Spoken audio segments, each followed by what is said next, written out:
I think a lot of us women are in a point in our lives where we don't want to be with someone who can't give us what we can give ourselves. I feel like there was a period where guys could kind of just show up and just have their personality and give us attention, and that was kind of enough.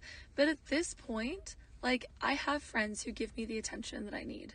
I have money, I have a job to give myself the things that I need.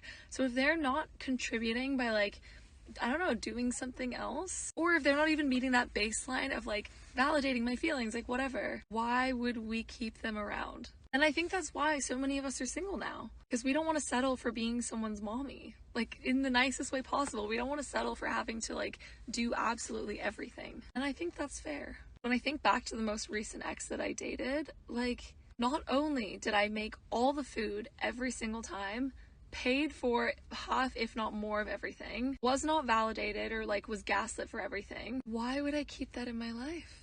Women like this is exactly why there's a big dating crisis. And even though her points aren't wrong, they're not right for the reasons she thinks they are. First off, you're not giving yourself anything. You're just replacing what you got from a man to now multiple different sources. And now, because of that, for a man to lock you down now, he has to be better than what multiple men can do for you. Women like this are single now because their expectations are so high that almost no one can meet them. And what they provide back is usually not worth what they're asking. Now, I do agree with her if she's working just as much, that the guy then should take up more of the household duties. But the problems these women are running into is that they're usually dating attractive guys. So the thing they're providing, they can get from anywhere. The real problem these women are having is that they're mid. And I know the word has a negative connotation to it, but it really isn't a bad thing. No one's going to kick this woman out for eating cookies in the bed. But if people aren't flying you out, just throwing themselves at you, or being paid for your looks, then you're probably mid, which again isn't a bad thing. It's just what it is. But these women think because they get more money now and get attention from social media that it's leveled them up, and now they deserve those top tier guys as well, when at most it brought them up maybe a point or two. And all that it really has done is just made that mid-sized pool even bigger.